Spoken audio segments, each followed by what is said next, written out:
In section 2, we're going to talk some more about parallelograms and actually proofs involving parallelograms. So a parallelogram is a quadrilateral, but it has strict conditions. And a quadrilateral is a parallelogram if it falls under one of the four conditions we have here. So the first being, if both pairs of opposite sides of a quadrilateral are congruent, then the quadrilateral is a parallelogram. So we have an abbreviation and then our example here. So in our example, we have ABCD. We know that AB is congruent to DC and AD is congruent to BC. Then ABCD is a parallelogram.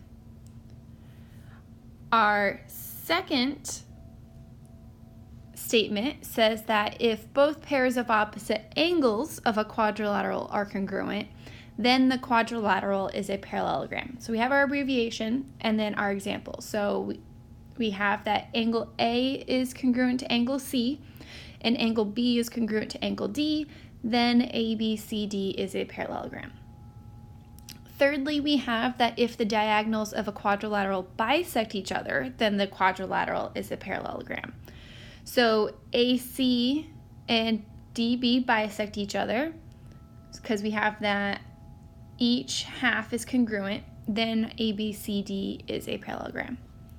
Lastly, we have that if one pair of opposite sides of a quadrilateral is both parallel and congruent, then the quadrilateral is a parallelogram. So our abbreviation and then our example, so we have that AB is parallel to DC and AB is congruent to DC, then it is a parallelogram. So we're going to use those four statements to do some examples. So our first example, is our quadrilateral below parallelogram? So looking at what we have, we know that FG is congruent to JH, but we don't have that they're parallel, so we can't use that fourth statement. We have a pair of consecutive angles, but not a pair of congruent angles, and we don't know any information about FJ or GH, so we can't use statement 1. We don't have anything but diagonals, so based solely on the information we're given, the answer is no. We do not have enough information to say that the quadrilateral is a parallelogram. Our second example, is the quadrilateral below parallelogram?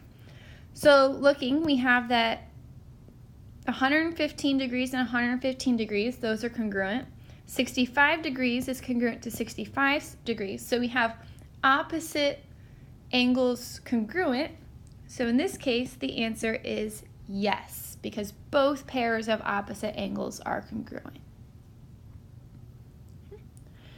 In our next example, we want to find the values of x and y so that each quadrilateral is a parallelogram. So in order for EFGD to be a parallelogram, based on the lengths we're given, the opposite sides would have to be congruent. So that means that 6x minus 12 has to equal 2x plus 36. So we're going to use that to solve for x. So we're going to subtract 2x from both sides, and we get that 4x minus 12 equals 36. We're going to then add 12 to both sides so that we have 4x equals 48. And then we're going to divide both sides by 4, and we get that x equals 12. In order to solve for y, we're going to have that 4y equals 6y minus 42.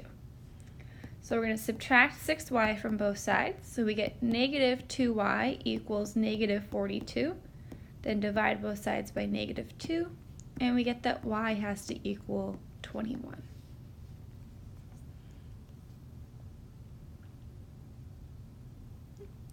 In our second example, we have RSPQ, and we're given information about the diagonals. So in order for it to be a parallelogram, the diagonals would have to bisect each other, which means they would have to be, each half would have to be congruent, or each piece. So that means x would have to equal 5x minus 28. So we want to subtract 5x from both sides. So we get negative 4x equals negative 28.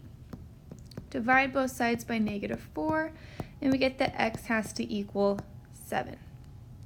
In order to solve for y, 5y would have to equal 2y plus 12. So we subtract 2y from both sides. We get that 3y equals 12. Divide both sides by 3, and we get that y equals 4.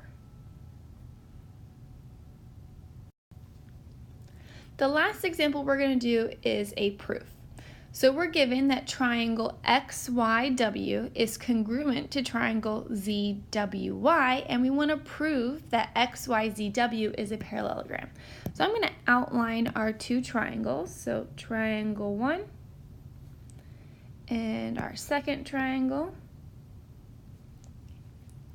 So our first statement is that triangle XYW is congruent to triangle ZWY, and that's our given. Next, we have that XY is congruent to WZ. And the reason we can say that is by CPCTC. We already know the triangles are congruent, so their corresponding sides would also be congruent. We next have that XW is congruent to YZ. Again, same reasoning, CPCTC. So I'm now going to label that in my parallelogram. So we have that XY is congruent to WZ and XW is congruent to YZ. I now have that both pairs of opposite sides are congruent. So I can say that XYZW is a parallelogram for that reasoning. So we have both pairs of opposite sides congruent. It's also one of the definitions of a parallelogram. So very similar concepts to section 1 in here about proofs involving parallelograms, but we've separated into 4 different proofs or definitions that allow us to say if something is a parallelogram or not. So let me know if you have any questions as you're working on the assignment.